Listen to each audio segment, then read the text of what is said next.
ইব্রাহিম আলাইহিস সালাম এক প্রভুর সন্ধানে বের হয়ে গেছে। ইব্রাহিম আলাইহিস সালাম ধীরে ধীরে বড় হয়ে গেছেন। একদিন দেখে যে পিতা আজর এই মূর্তিগুলো বানায় বানায় শুকায় রং করতেছে, বাজারে বিক্রি করবে। পিতাকে ডাক দিয়ে বলতেছে যে আব্বা এই মূর্তিগুলা কি হবে? তখন বলতেছে এগুলো বাজারে বিক্রি হবে। তো বলতেছে বাজারে বিক্রি হওয়ার পর কি হবে? তখন বলতেছে এগুলো মানুষ কিনে নিয়ে যাবে এবং মন্দির ঘরে রাখবে।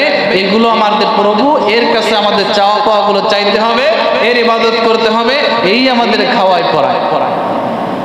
ইব্রাহিম আলাইহিস সালাম পিতা আজরকে বললেন যে আব্বা এর তো কোনো ক্ষমতা নেই, এ তো আমরা নিজ হাতে বানাচ্ছি, এবার এই আমাদেরকে খাওয়াবে পড়াবে কিভাবে? এটা সম্ভব কিভাবে? এইগুলো তো আমি মানতে পারবো না। পিতা আজর বলতেছে যে বাজান এই কথা এখানে বলছে আর বাইরে কোথাও বলো না, এই কথা যদি নমরুদের কানে যায় তোমাকে হত্যা করে ফেলবে। এই কথা বলে পিতা আজর এক বিশাল এক ঝুড়ি মূর্তি বানিয়ে এবার ইব্রাহিম নবীর মাথার উপর দিয়ে বলতেছে যাও এগুলো তুমি বাজারে বিক্রি করে আসো, এগুলো তুমি বাজারে বিক্রি করে আসো। ইব্রাহিম আলাইহিস সালাম এবার বিশাল এক ঝুড়ি মূর্তি নিয়ে এবার বাজারের পথে রওনা হয়েছে বেচার জন্য।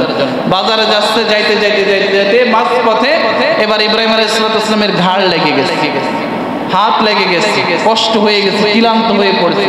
অবশেষে এবার মাথা থেকে ঝাঁকা নামায় পাশে বসে চিন্তা করতেছে এগুলো তো আমার রব, এগুলো আমার প্রভু, এরা আমাদেরকে না খাওয়ায়, আমাদেরকে শক্তি দেয়, এরা আমাদেরকে লালন পালন করে, তাহলে এদেরকে আবার ভয়ে ভয়ে বাজারে নিয়ে যাইতে হবে?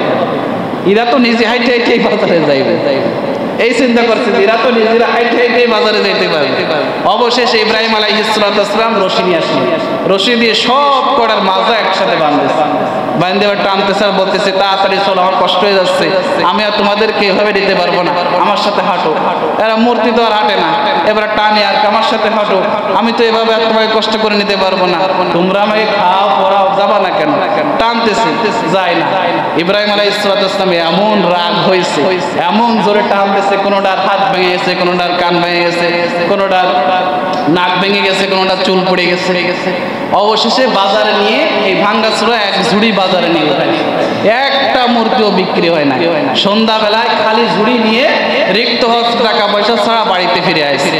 পিতা আজর জিজ্ঞাসা করতেছে বাজান তোরে যে বাজারে পাঠাইছিলাম এই যে বেচা কেনার জন্য সে টাকা পয়সা গুলি তখন বলতেছে আব্বা যে মূর্তিগুলোরে বাজারে নিয়ে গেছিলাম ওগুলোরে আমি মাঝপথে খেলাম, তো আমি হাইটে আর যাইতে পারি না, তোদেরকে বললাম তোমরা একটা আমার সাথে হাইটে চলো, সব করের দড়ি একসাথে বাঁধলাম, আমি টানলাম, একটাও আমার কথা শুনলো না, সব কিলে বসে বাঁধায়, কেউ নাক ফাটাই দিছে, কেউ কান ফাটাই দিছে, একে অপরের সাথে মারামারি বাঁধে, সবাই একে অপরের সাথে মারামারি বাঁধায়, নিজেরা ধ্বংস হয়ে গেছে।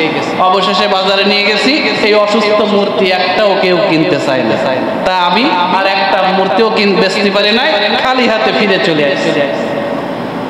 পিতা আজর বুঝতে পারলেন যে এই সন্তান, একে দিয়ে কাজ হবে না, এই মূর্তির ইবাদত করবে না, এই মূর্তির ইবাদত করবে না, পিতা বুঝতে পারলেন। অবশেষে ইব্রাহিম আলাইহিস সালাম বাবা আজরকে বললেন যে আব্বা এদের ইবাদত করা যাবে না, এদের ইবাদত করা যাবে না, এরা কাউকে খাওয়াইতে পারে না, কাউকে রিজিক দিতে পারে না, কাউকে সুস্থ করে তুলতে পারে না, এদের ইবাদত করা যাবে না। প্রভু একজন আছেন আল্লাহ, যিনি এই পুরো ভূমণ্ডল পৃথিবীটাকে শাসন করে, পৃথিবীটাকে পালন করে, আমাদেরকে রিজিক দেয়, আমাদেরকে খাবার দেয়, এদেরকে আমাদেরকে খাবার দেয়, এই আল্লাহরই ইবাদত আমাদের করতে হবে।